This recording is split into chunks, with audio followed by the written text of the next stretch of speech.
You ever feel like you're stuck? Like you're in the same relationship patterns over and over, hitting the exact same walls, having the exact same arguments? Well, it might feel super personal, but what if I told you it's actually a hidden map from your past that's guiding your every move? Okay, let's dive into this, because understanding that map is literally the first step to finally being able to draw a new one. I really want us to hold on to this idea as we go through this today. Because this is not about judgment, it's not about slapping labels on ourselves, it's about getting curious and showing ourselves some compassion. This is a journey of understanding, not of trying to fix something that we think is broken. So that really brings us to the big question, right? What is actually going on beneath the surface of our relationships? Well, the answer might just lie in something called attachment theory, which is an incredibly powerful way to understand the invisible forces that shape how we connect with other people. And that brings us to our first section, your emotional map. I want you to think of your attachment style just like that.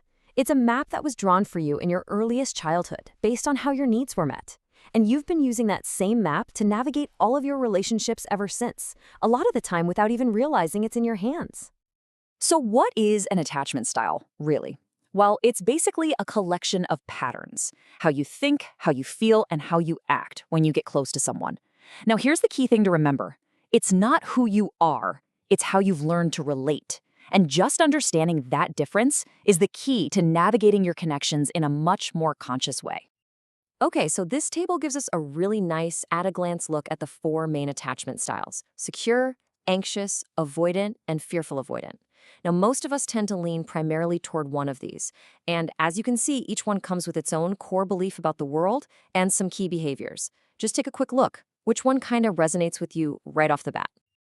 All right, let's get into the details. We're going to take a closer look at what each of these styles actually looks and, more importantly, feels like from the inside.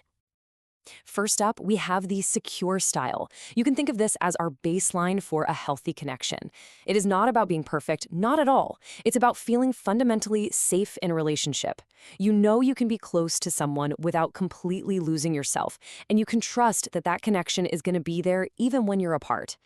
Next up is the anxious style. The core feeling here is this constant, nagging worry that the connection is fragile. This can lead to a constant need for reassurance and this deep-seated fear that if you're not always vigilant, your partner's just going to leave. Honestly, it's an absolutely exhausting way to live and to love. Then we have the avoidant style.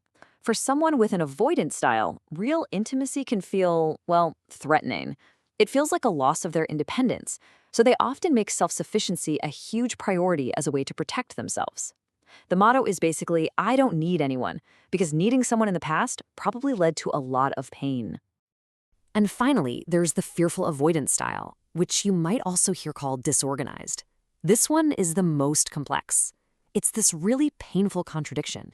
You desperately want to be close to someone, but at the exact same time you are terrified of it. This often comes from a background where the person who was supposed to be your comfort was also a source of fear. Okay, so we've defined the styles. Now let's look at how they actually play out. Our next section is about the cycles in relationships. This is where we can really see how these internal maps create these predictable and often painful repeating patterns. Let's break down two of the most common ones. So here's the anxious cycle in action. It all starts with a trigger. Maybe a text goes unanswered for a few hours. That small thing can spark real panic and fear. To try and soothe that fear, you might do what's called protesting behavior. Sending more texts, calling, maybe even starting a fight just to get a response. But this often causes the partner to pull away even more, which then just confirms your original fear. It's a total self-fulfilling prophecy. Now, the avoidance cycle is a little more internal, but just as powerful. So a natural desire for connection comes up, but it immediately triggers this fear of being smothered or losing control. To feel safe again, the person withdraws, either emotionally or physically. Of course, this withdrawal usually frustrates their partner, creating a conflict that just reinforces the avoidant person's core belief. See? I knew it. Intimacy always leads to pain. Okay, this next part is, without a doubt, the most important takeaway from our entire discussion today. So please listen closely. Your attachment style is not a life sentence. It is a starting point. We can all learn and practice new skills to move towards a much more secure way of connecting with each other. This slide shows such a powerful side-by-side comparison. On the left, you've got communication that's driven by fear. Sarcasm, threats, testing people. And on the right, you have sincere, trust-building expression. Just look at the difference between saying, "I see you're too busy for me," and saying, "I feel neglected when this happens and it hurts." One of them attacks, it pushes people away. The other one invites connection. And this leads us right into a really crucial step: healing and self-forgiveness. Because the journey towards security isn't just about learning new communication tricks or memorizing scripts. It's a much deeper process of healing the old wounds that created these patterns in the first place. And a huge part of that is just learning to be kinder to ourselves through the process. And thankfully, there's a roadmap for this. This diagram gives us a really clear path forward in 4 stages. First, you have to acknowledge what happened to you. Second, you have to create a safe space to process those painful emotions you've probably avoided for a long time.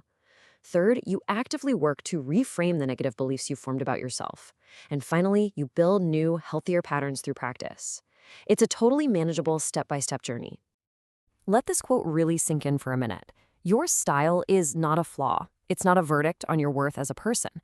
It is simply a doorway. It's information. It's a map that, once you finally learn how to read it, gives you the power to choose a completely different path forward. So we'll end right here with this. This isn't just a question to think about for a second. It's a call to action for your own heart. For the sake of your own healing, what are you ready to let go of? Is it that deep fear of being abandoned?